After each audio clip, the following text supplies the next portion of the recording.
नमस्कार दोस्तों, स्वागत है आपका अपने YouTube channel the self student में। जैसा कि आप सबको पता है, हमने लूसेंट की सीरीज़ स्टार्ट की हुई है। ज्योग्राफी की सीरीज़ में हम आज 11th चैप्टर करेंगे, जिसका नाम है वायुमंडल की संरचना। ठीक है, आज हम इस चैप्टर को पढ़ेंगे। क्या आप जानते हैं कि पृथ्वी के चारों ओर फैला जो वायुमंडल है वह कई अलग अलग परतों से बना हुआ है और हर परत का अपना एक अलग महत्व है। मौसम का निर्माण कहाँ होता है, ओजोन परत कहाँ होती है, हवाई जहाज कहाँ पर उड़ते हैं।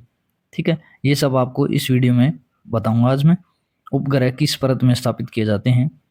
तो वायुमंडल की संरचना को आज हम आसान भाषा में समझेंगे। साथ ही परीक्षा में पूछे गए जो महत्वपूर्ण एमसीक्यूज हैं उनको मैं आज आपको कराऊंगा, जो आपके हर एग्जाम में एचएसएससी हो या एसएससी हो या रेलवे हो। ठीक है, उनमें आपके जरूर काम आएंगे। वीडियो को अंत तक जरूर देखें और चैनल को सब्सक्राइब करके बेल आइकन दबाना ना भूलें। चलिए स्टार्ट करते हैं वायुमंडल की संरचना। ठीक है, आइए स्टार्ट करते हैं चैप्टर नंबर 11 से, वायुमंडल की संरचना। क्वेश्चन नंबर 1 में बोला है, पृथ्वी के वायुमंडल का कितना प्रतिशत भाग 29 किलोमीटर की ऊंचाई तक पाया जाता है। यह पाया जाता है 97%।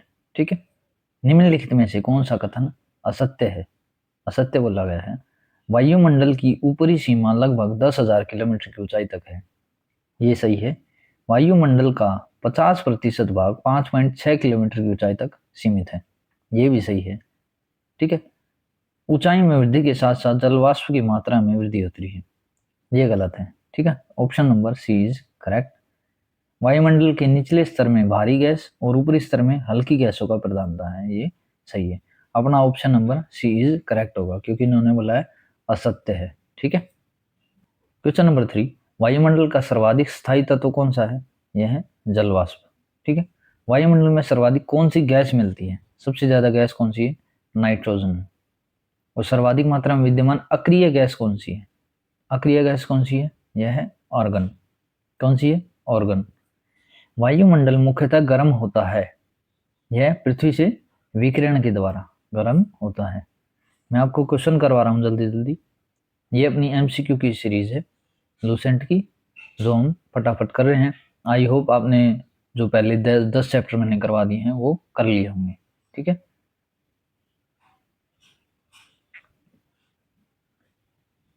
क्वेश्चन नंबर 7, निम्न में से कौन सा युग्म वायुमंडल की गैसों की बढ़ती मात्रा को दर्शाता है। ठीक है, कि पहले कौन सी कम है, फिर ज्यादा, फिर ज्यादा, फिर ज्यादा। ठीक है, ऐसे बताना है हमें। तो ये है ऑप्शन नंबर ए, ओजोन, कार्बन डाइऑक्साइड, उसके बाद ऑक्सीजन, फिर नाइट्रोजन सबसे ज्यादा। क्वेश्चन नंबर 8 में पूछा है, निम्नलिखित में से कौन सी गैस ग्रीन हाउस प्रभाव के लिए उत्तरदायी है। यह है CO2 गैस। कौन सी है, CO2 गैस। सूर्य की तीव्र किरणों द्वारा झुलसने से वायुमंडल की कौन सी गैस हमारी रक्षा करती है। यह करती है ओजोन परत। ठीक है, ओजोन परत। नंबर 10 में पूछा है, पृथ्वी के वायुमंडल में पाई जाने वाली निम्नलिखित गैसों का सही अवरोही क्रम क्या होगा। यह होगा ऑप्शन नंबर सी, सबसे पहले नाइट्रोजन। ठीक है, फिर ऑक्सीजन, फिर आएगा ऑर्गन, फिर आएगा कार्बन डाइऑक्साइड और सबसे नीचे नियोन। ठीक है, 1 3 4 2 5। सबसे ज्यादा नाइट्रोजन है, सबसे कम नियोन है। ठीक है, क्वेश्चन नंबर 11, भूपृष्ठ से परावर्तित अवरक्त विकिरण के अवशोषण द्वारा भूवायुमंडल के तापमान में वृद्धि की प्रक्रिया को क्या कहते हैं। इसे कहते हैं ग्रीन हाउस प्रभाव, ग्रीन हाउस इफेक्ट। ठीक है, नंबर 12 में पूछा है, वायु में नाइट्रोजन का प्रतिशत कितना है। यह है 78.03। सही उत्तर चुनिए जो वायुमंडल की परतों की क्रमबद्धता को दर्शाते हैं। यह है परिवर्तन मंडल, फिर समताप मंडल, मध्यस्थ मंडल, आयन मंडल और आयतन मंडल। ठीक है, ऑप्शन नंबर। क्वेश्चन नंबर 14 में बोला है, वायुमंडल को शोभ मंडल, समताप मंडल आदि परतों में विभाजित करने का मुख्य आधार क्या है। किस बेस पर इनको अलग अलग परतों में डिवाइड किया गया है। तो वो तापमान के ऊपर डिवाइड। क्षोभ मंडल की धरातल से औसत ऊंचाई लगभग कितनी है। यह है 14 किलोमीटर। कितनी, 14 किलोमीटर। क्वेश्चन नंबर 16, निम्नलिखित में से किस मंडल को संवहन मंडल भी कहा जाता है? संवहन मंडल किसे कहा जाता है? क्षोभ मंडल को। किस ऋतु में क्षोभ मंडल की ऊंचाई में वृद्धि हो जाती है? यह होती है ग्रीष्म ऋतु में। गर्मियों में ऊंचाई में वृद्धि हो जाती है। ऊंचाई जो है 14 किलोमीटर है वैसे औसत, तो वो 15-16 के करीब हो जाती है गर्मियों में। क्षोभ मंडल की धरातल से अधिकतम ऊंचाई कितनी है? यह 18 किलोमीटर। ठीक है। क्षोभ मंडल में तापमान की सामान्य ह्रास की 1 डिग्री सेल्सियस प्रत्येक कितने पे होती है? यह होती है 166 मीटर हेतु। ठीक है। क्षोभ मंडल वायुमंडल का सबसे तप्त परत है। क्यों? क्योंकि यह पृथ्वी के पृष्ठ से तप्त हो जाती है। ठीक है। जैसे जैसे ये पृथ्वी है विकिरण होती रहती है, तो क्षोभ मंडल सबसे नजदीक है जो सबसे गर्म हो जाती है। ठीक है। क्षोभ मंडल एवं सप्ताप मंडल के बीच स्थित संक्रमण क्षेत्र को क्या कहा जाता है? इसे कहा जाता है क्षोभ सीमा। क्षोभ सीमा। पृथ्वी के वायुमंडल का सर्वाधिक घनत्व कहाँ पर होता है? यह होता है क्षोभ मंडल में। ठीक है। डेंसिटी कहाँ ज्यादा होती है? क्षोभ मंडल में। क्वेश्चन नंबर 23, विविध जलवायु एवं मौसम दशाओं को बदलने वाली सभी महत्वपूर्ण वायुमंडलीय प्रक्रियाएं कहाँ घटित होती हैं? ये होती हैं क्षोभ मंडल में। ट्रोपोस्फेयर क्षोभ मंडल वायुमंडल का सबसे निचला स्तर है, जिसकी ऊंचाई भूमध्य रेखा पर कितनी होती है? भूमध्य रेखा पर होती है 10 मील तक। ठीक है। मेघ गर्जन जो बादल गरजते हैं वायुमंडल की किस परत में होते हैं? ये होते हैं क्षोभ मंडल में। ठीक है। जो बादल गरजते हैं वो किस में गरजते हैं? क्षोभ मंडल में। ठीक है। क्वेश्चन नंबर 26, परिवर्तन मंडल या क्षोभ मंडल में तापमान जो है वो कितना रहता है? वो ऊंचाई के साथ घटता चला जाता है। जैसे जैसे ऊंचाई पर जाएंगे तापमान घटता जाएगा। ठीक है। समताप मंडल, नाम से ही पता लग रहा है समताप, समान तापमान। स्ट्रेटोस्फेयर ये क्या है? ये क्षोभ सीमा के ऊपर का स्थित प्रदेश है। ठीक है। पहले ट्रोपोस्फेयर आता है, फिर स्ट्रेटोस्फेयर, क्षोभ मंडल और फिर समताप मंडल। ठीक है। वायुमंडल की किस सतह में तापमान में बहुत अधिक उतार चढ़ाव नहीं होता? ये समताप मंडल में।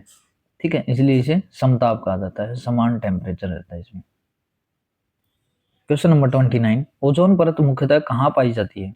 यह पाई जाती है समताप मंडल में। निम्नलिखित में से कौन सी वातावरणीय परत सूर्य के पराबैंगनी किरणों से हमें बचाती है या उसे अवशोषित कर लेती है? वो होती है ओजोन परत। ठीक है। जो ओजोन मंडल होता है इसमें ओजोन परत होती है, वो सूर्य की जो पराबैंगनी किरण है यूवी लाइट्स उनसे हमें बचाती है। ठीक है। क्वेश्चन नंबर 31, समताप मंडल को जेट विमानों की उड़ाई के लिए आदर्श माना जाता है। जो उड़ान भरते हैं जेट विमान वो समताप मंडल में उड़ते हैं। क्यों? क्योंकि इस परत में बादल तथा अन्य मौसमी घटनाएं नहीं होती। ठीक है। वो ये सब कहाँ होती हैं? ये क्षोभ मंडल में होती हैं। ठीक है। स्ट्रेटोस्फेयर में। 32, समताप मंडल के संबंध में निम्न में से कौन सा कथन असत्य है? यह है समताप मंडल की सीमा आयन मंडल में मिलती है। ये गलत है। ठीक है। ठीक कौन सा है? समताप मंडल का विस्तार 50 किलोमीटर की ऊंचाई तक पाया जाता है। ठीक है। इस मंडल में बादलों का अभाव होता है। ठीक है। इस मंडल में धूल कण और जल वाष्प की मात्रा काफी कम होती है। ये तीनों ठीक है। Option number B is correct.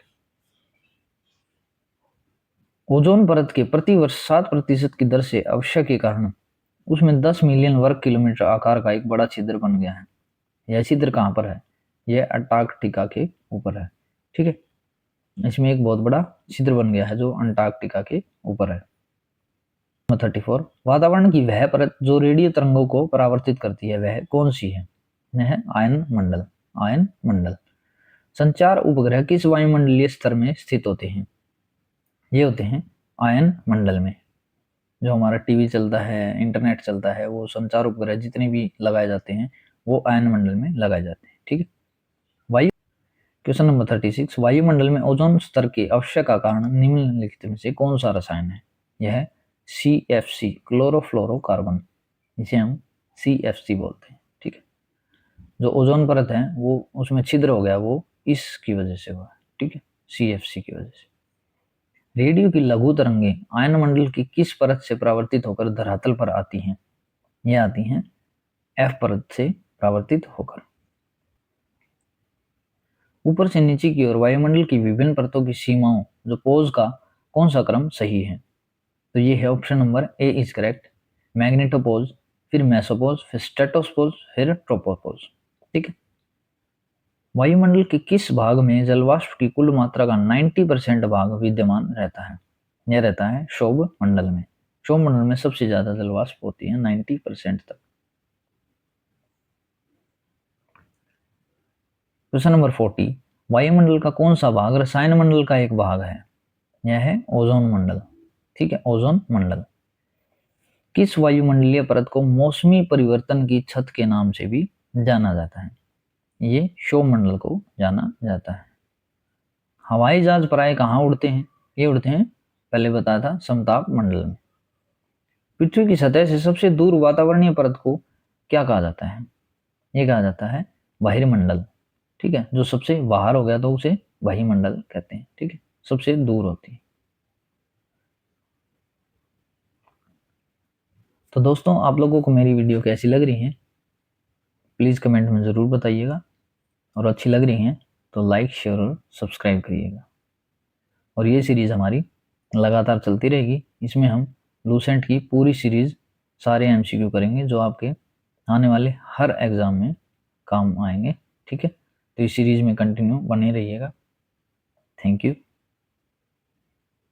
Question number 44, पृथ्वी के समीप पाई जाने वाली वायुमंडलीय परत क्या कहलाती है?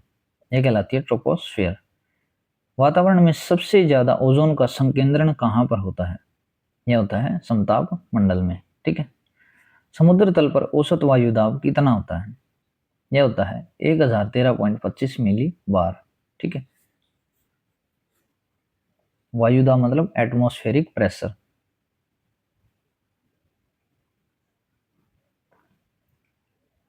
वायु दाब प्राय सर्वाधिक होता है जब वायु कैसी होती है, मतलब इंक्रीज वायु दाब, एटमॉस्फेरिक प्रेशर ज्यादा कब होगा? जब वायु होगी ठंडी और शुष्क। ठीक है, सूखी हुई।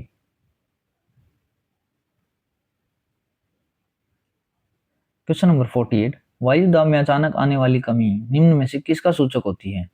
यह होती है तूफानी मौसम का। अगर एटमॉस्फेरिक टेम्परेचर एकदम से गिर रहा है तो मतलब तूफानी मौसम की संभावना है। सामान्य वायु दाब कहाँ पाया जाता है? यह पाया जाता है सागर तल पर। ठीक है। क्वेश्चन नंबर 50, निम्नलिखित में से कौन सा कथन असत्य है? सागर तल पर वायु दाब अधिकतम होता है।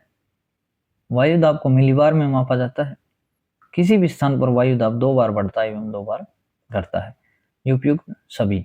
ऑप्शन नंबर दो तीनों ही ठीक है, ए, बी और सी। निम्नलिखित में से कौन सा कथन सत्य है?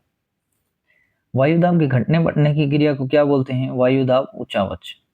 ठीक है।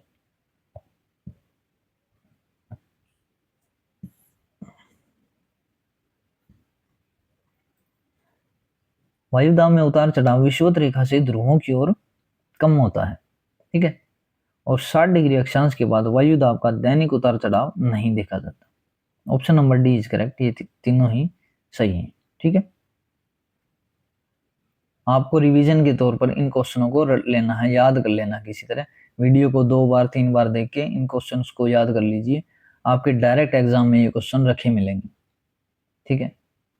एग्जाम के लास्ट टाइम में ये एमसीक्यू बहुत काम आते हैं। डायरेक्ट इनको याद करिए और एग्जाम में ये आपको पिन पॉइंट रखे मिलेंगे। डायरेक्ट आंसर दीजिए और मार्क्स प्राप्त कीजिए। क्वेश्चन नंबर 52, ग्लोब पर दाब कटिबंधों प्रेशर बेल्ट्स की संख्या कितनी है? ये कितनी है? 7 है। कितनी है? 7 है। विषुवतीय निम्न दाब पेटी का विस्तार विषुवत रेखा के दोनों ओर कितने अक्षांश तक मिलता है? यह मिलता है 5 डिग्री तक। डोलड्रम पेटी का विस्तार सामान्यतः पाया जाता है, यह पाया जाता है 5 डिग्री नॉर्थ से 5 डिग्री साउथ तक। ठीक है। डोलड्रम की विशेषता क्या होती है? डोलड्रम की विशेषता है निम्न दाब और शांत पवन। ठीक है। जो एटमॉस्फेरिक टेम्परेचर है वो कम होगा और हवा जो है वो शांत रहेगी। आप लोगों को कुछ सजेशन देने हो तो मुझे कमेंट्स में ज़रूर बताइएगा। मैं आगे की वीडियोज़ में उन्हें फॉलो करूँगा। और वीडियो पसंद आ रही है तो ज़रूर लाइक करें और अपने दोस्तों के साथ शेयर करें, जो एग्ज़ाम टाइम में आपकी बहुत हेल्पफुल रहेगी। और चैनल को सब्सक्राइब करें ताकि वीडियो आते ही आपको नोटिफिकेशन मिले और आपका सिलेबस जल्दी से जल्दी कंप्लीट हो। ठीक है। क्वेश्चन नंबर 56, शांत पेटी किस रेखा के दोनों ओर पाई जाती है? यह भूमध्य रेखा के दोनों ओर पाई जाती है, शांत पेटी। क्वेश्चन नंबर 57, विश्व के सभी उष्ण मरुस्थल निम्न में से किस पेटी में स्थित हैं? यह है उपोष्ण कटिबंधीय उच्च दाब पेटी, हाई एटमॉस्फेरिक प्रेशर पेटी में ये पाए जाते हैं। ठीक है। वायुमंडल में ट्रोपोस्फेयर के ऊपर कौन सी परत पाई जाती है? स्ट्रेटोस्फेयर पाई जाती है। ठीक है, स्ट्रेटोस्फेयर।